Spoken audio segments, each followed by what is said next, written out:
Hi, I'm Justin. And I'm Simon, and we're just unloading one of the Land Rovers here from our latest off-road excursion. We organise a few of these excursions every year. While we're unpacking here, why don't we take a look at an excursion we organised earlier on in May. Rover Dog and I loaded up the truck, headed over, grabbed Timmy, the keeper of the Flame, went up to Canada to meet Simon at the Northwood Inn.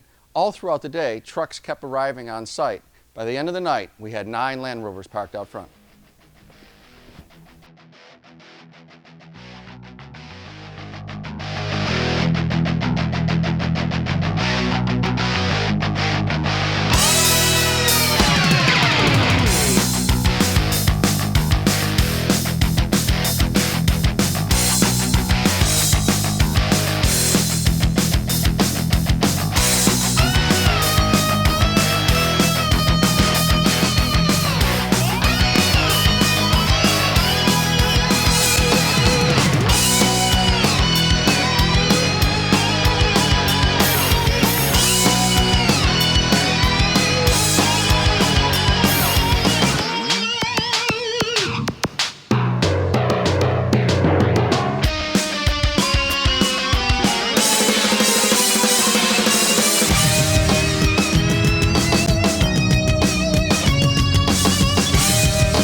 The Northwood Inn took great care of us.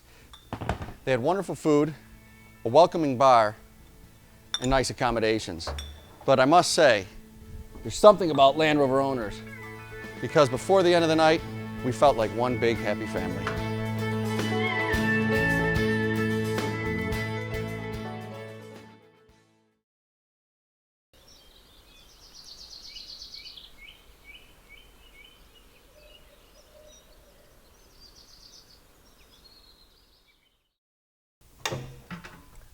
Early the next morning, after breakfast and a wake up, it was just a short 15-minute drive to the trailhead. And finally, we get to go on our off-road adventure. All right, easy there, big guy. There's a few things that we needed to go over before we could hit the trail. First, everyone stopped, locked their center diffs and their hubs. After that, we did a quick radio check to verify everybody was on the same channel and ready to go. After that, we moved on to airing down our tires. This year, with the conditions, we definitely wanted to make sure that the tires gave us every ounce of possible traction there was. And by airing down... All right, thank you, Justin. Thanks for that. That was very entertaining. Let's moving on now. The first day, we expected it was going to be pretty wet with the recent rains we'd had, but nothing could prepare us for the torrential downpour that we had the night before. It had transformed every simple puddle into a silty pond.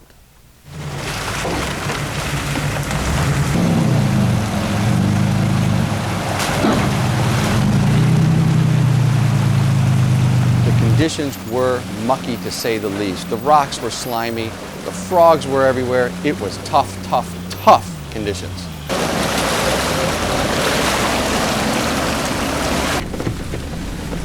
And I'm going to have scratches a mile long.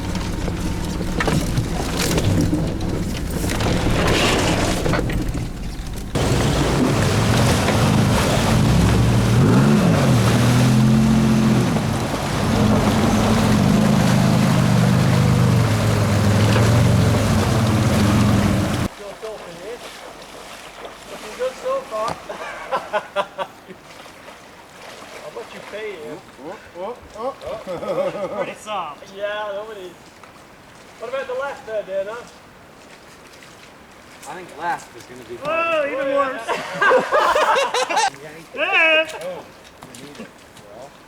No, you don't want to go left. It's like clay and deep.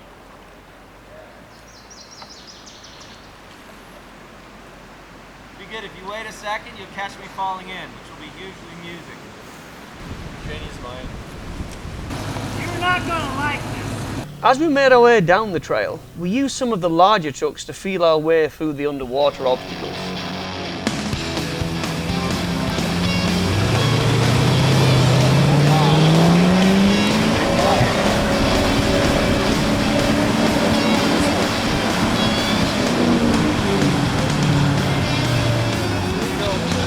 Yeah, but see the log fall? Think we can get that out?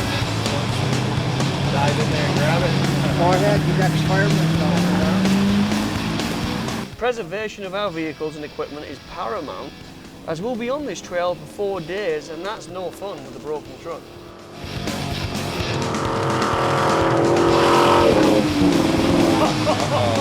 I don't have my gearbox.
In the middle of this water crossing was a tiny island.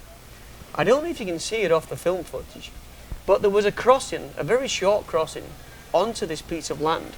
If you could make it around to the other side of this tiny island, then we had the big problems crossing onto the mainland again. We had a simple plan. We were going to run the 101 across the island and try to find its way onto the mainland. We picked an area that was laden with logs, and we were hoping to use the large tires of the 101 to basically bury the logs underground, building a miniature road. You'd have it for the other trucks. The log popped up. That didn't work out very well. Not at all. Logs and rocks can damage brake lines and steering linkages without warning and ruin a trip for everyone. Well, let's try that then, Jeff. Let me pull away from the log.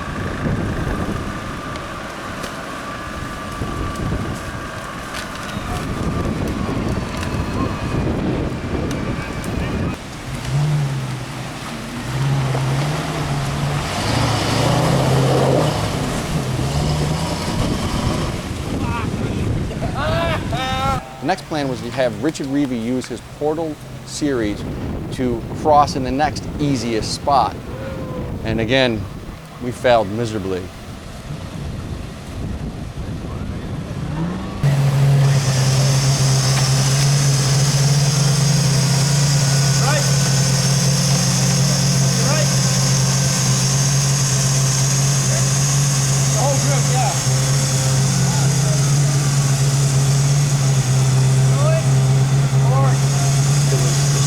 Big rocks, bedrock, there was logs, there was a bottomless pit, and unfortunately we succumbed to just about every part out there. How'd you get into this situation? How you plan to get out? I got into it by not sufficiently being aware of the siltiness at the bottom, and I'm getting out immediately with Glenn's help by winching. Straight to the point.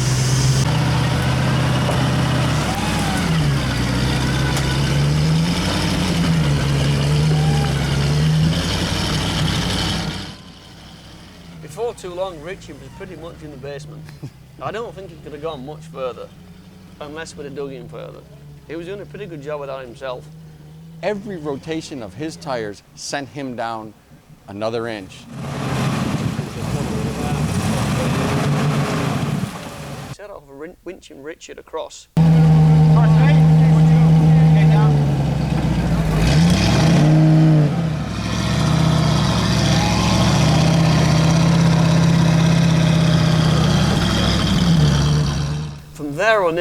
got each vehicle as far as it could go across the water crossing, and with no other alternative, we had to winch those trucks the rest of the way, each and every one of them.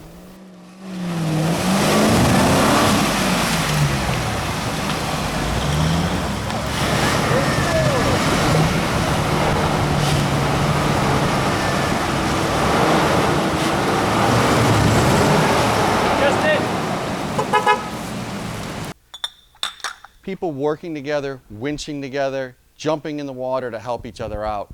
That is what this trip's about. We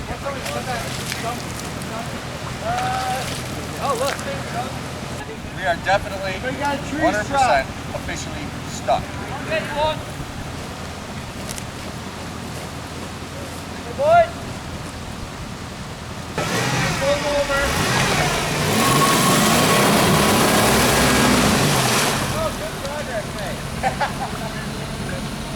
What'd you stop there for? It's all right saying you can winch yourself out of a particular predicament, but when you've got a whole bunch of people you have to get through an obstacle, you're not going to make it through in short order by having each and every person do their own thing.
I think that's the least I've seen anybody.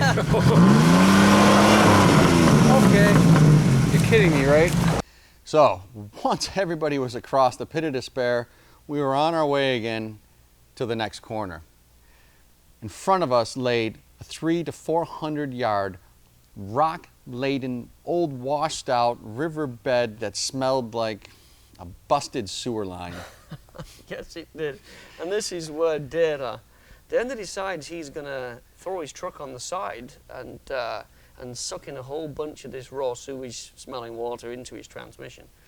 We had him shut down, winched him back, and then took a hard look because we were in some big trouble because here. of all the pressure from the water it's trying to push out. The oil will, so it should separate, oil will float to the top, Then drain it. then drain as much water out as you can, and then top it up with whatever anybody's got. Okay. Yeah, but why? Why is there water? Why is it in? Probably because it was too deep on that side. He's got it in the vent someplace. So with Dana's truck down, our plan was to get him and everybody to the highest and driest location we could find, park the truck overnight, and attack it in the morning. That's right.